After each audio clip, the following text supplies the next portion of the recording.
Hindenburg research द्वारा Adani group पर प्रकाशित की गई विस्फोटक रिपोर्ट के लगभग 18 महीने बाद भी, जिसे कॉर्पोरेट इतिहास का सबसे बड़ा धोखा कहा गया था, सेबी भारतीय प्रतिभूति और विनिमय बोर्ड ने सार्वजनिक रूप से इस मामले में कोई ठोस कदम नहीं उठाया है। ये रिपोर्ट मुख्य रूप से मॉरिशस में स्थित ऑफशोर शेल कंपनियों के जटिल जाल को उजागर करती है, जिनका इस्तेमाल अदानी समूह ने कथित रूप से छिपे हुए लेन देन, गुप्त निवेश और स्टॉक मैनिपुलेशन के लिए किया था। इतने ठोस सबूत और मीडिया की 40 से अधिक स्वतंत्र जांचों के बावजूद सेबी द्वारा अदानी ग्रुप के खिलाफ अब तक कोई सार्वजनिक कार्रवाई नहीं की गई है।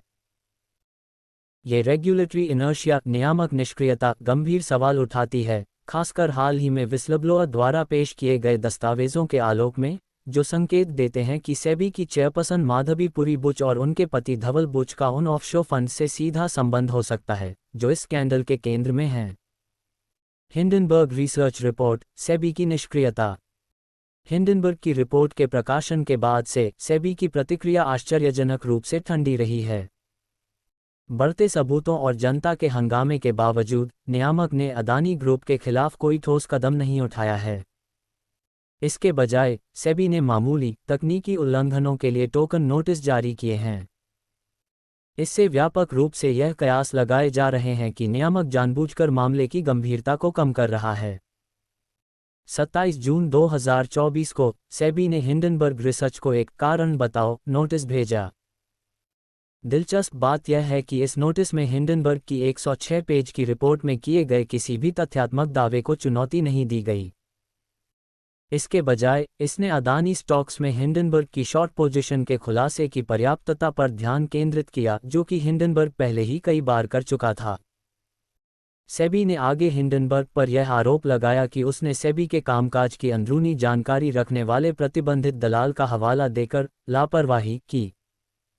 इस दलाल ने विस्तार से बताया था कि सेबी अदानी के ऑफशोर संस्थाओं के इस्तेमाल से जुड़े नियमों का उल्लंघन करने के बारे में जानकार और सहायक था। सेबी के इस नोटिस के जवाब में हिंडनबर्ग ने इस बात पर हैरानी जताई कि नियामक ने अदानी के कथित तौर पर ऑफशोर स्कीमों में शामिल पार्टियों की जांच करने में रुचि क्यों नहीं दिखाई। भारतीय सर्वोच्च न्यायालय ने भी सेबी की इस मामले में कोई सार्थक जानकारी न जुटा पाने पर चिंता जताई थी। अदानी का ऑफशोर नेटवर्क, एक गहन विश्लेषण। हिंडनबर्ग की रिपोर्ट ने पहले ही विस्तार से बताया था कि गौतम अदानी के भाई विनोद अदानी ने कथित तौर पर ऑफशोर संस्थाओं की जटिल संरचना का इस्तेमाल करके भारतीय जनता से पैसे निकाले। इन संस्थाओं में बरमूडा में स्थित global dynamic opportunities fund (GDOF) और मॉरिशस में स्थित IPE प्लस फंड एक शामिल थे। विनोद अदानी की कंपनी ने कथित तौर पर बिजली उपकरणों के आयात को अधिक इनवॉइस किया और अतिरिक्त धनराशि इन ऑफशोर संस्थाओं में भेज दी। अदानी वॉच द्वारा दिसंबर 2023 में की गई जांच से पता चला कि ये संस्थाएं, जिन्हें विनोद अदानी नियंत्रित करते थे, मनी लॉन्ड्रिंग के प्रमुख प्राप्तकर्ता थे। फाइनेंशियल टाइम्स ने भी बताया कि बरमूडा में स्थित GDOF का इस्तेमाल अदानी समूह के शेयरों में बड़े पैमाने पर पोजीशन बनाने और व्यापार करने के लिए किया गया था। इस फंड का प्रबंधन इंडिया इन्फोलाइन (IIFL) द्वारा किया जाता था, जो जटिल निवेश संरचनाएं स्थापित करने के इतिहास के लिए जाना जाता है। IIFL, जिसे अब 360 के रूप में पुनः ब्रांडेड किया गया है, को जर्मनी के सबसे बड़े धोखाधड़ी मामले वायरकार्ड स्कैंडल से भी जोड़ा गया है। इस जटिल संरचना के भीतर सबसे अस्पष्ट संस्थाओं में से एक है मॉरिशस में पंजीकृत IPE प्लस फंड। दिसंबर 2017 तक इसके प्रबंधन में केवल $38 और 43 मिलियन की संपत्ति थी, लेकिन इस फंड के अदानी समूह के साथ महत्वपूर्ण संबंध थे। IPE प्लस फंड के संस्थापक और मुख्य निवेश अधिकारी CIO अनिल आहूजा थे, जिन्होंने अदानी एंटरप्राइजेज और अदानी पावर के निदेशक के रूप में भी कार्य किया था। विस्लब्लोअर दस्तावेज, चौंकाने वाला खुलासा।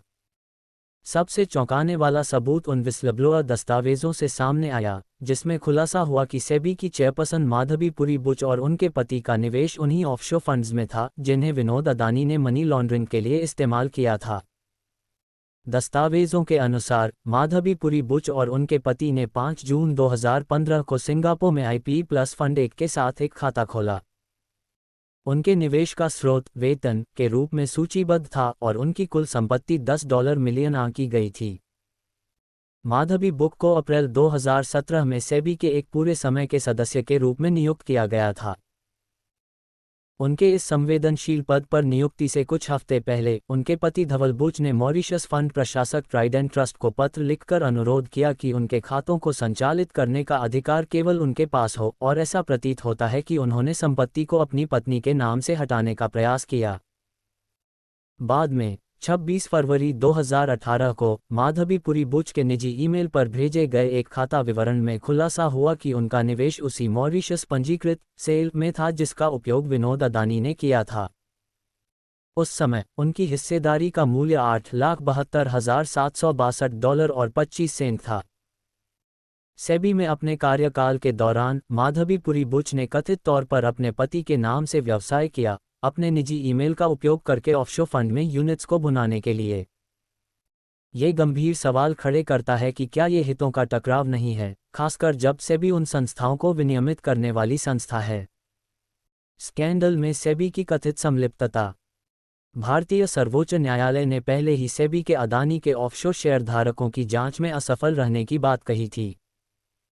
विस्लब्लोअर दस्तावेज इस बात की संभावना को उजागर करते हैं कि सेबी की कार्रवाई न करने का कारण हो सकता है कि उसकी चेयरपर्सन खुद उन फंड्स में शामिल हो सकती हैं जिनकी जांच की जा रही है। अब तक सेबी ने अन्य संदिग्ध अदानी शेयरधारकों के खिलाफ कोई कार्रवाई नहीं की है, जिसमें एमरिसर्जेंट फंड और इमर्जिंग इंडिया फोकस फंड शामिल हैं, जिन्हें IIFL के संबंधित पक्षों के रूप में खुलासा किया गया था। इन फंड्स पर अदानी सूचीबद्ध कंपनियों की मात्रा और कीमत को कृत्रिम रूप से बढ़ाने का आरोप है। माधवी पुरी बुच के ऑफशोर हित, क्या ये हितों का टकराव है? आगे की जांच से पता चला कि माधवी पुरी बुच ने अप्रैल 2017 से मार्च 2022 तक सेबी के एक पूरे समय के सदस्य और बाद में चेयरपर्सन के रूप में कार्य करने के दौरान सिंगापुर में स्थित एक ऑफशोर परामर्श फर्म अगोरा पार्टनर्स में 100% हिस्सेदारी रखी थी। इस संस्था को वित्तीय विवरणों का खुलासा करने से छूट है, जिससे इसके राजस्व के स्रोतों और संभावित हितों के टकराव के बारे में सवाल उठते हैं। मार्च 2022 में सेबी की चेयरपर्सन के रूप में अपनी नियुक्ति के 2 हफ्ते बाद माधवी पुरी बुच ने अगोरा पार्टनर्स में अपनी शेयरधारिता चुपचाप अपने पति धवल बुच को हस्तांतरित कर दी। ये कदम संभवतः एक हितों के टकराव से बचने की कोशिश के रूप में देखा जा सकता है, क्योंकि सेबी के प्रमुख के रूप में उनका नया पद एक निष्पक्ष और पारदर्शी भूमिका की मांग करता है। धवल बुच की ब्लैकस्टोन में भूमिका। सेबी में माधवी पुरी बुच के कार्यकाल के दौरान उनके पति धवल बुच को ब्लैकस्टोन में एक वरिष्ठ सलाहकार के रूप में नियुक्त किया गया था। ब्लैकस्टोन एक वैश्विक निजी इक्विटी फर्म है और भारत में सबसे बड़े निवेशकों में से एक है। हालांकि धवल बुच के पास रियल एस्टेट या पूंजी बाजार का अनुभव नहीं था, फिर भी उन्हें जुलाई 2019 में ब्लैकस्टोन में सलाहकार के रूप में शामिल किया गया। ब्लैकस्टोन भारत के REIT real estate investment trust बाजार में एक प्रमुख खिलाड़ी रहा है, जिसने अप्रैल 2019 में भारत का पहला रीट एम्बेसी पेश किया।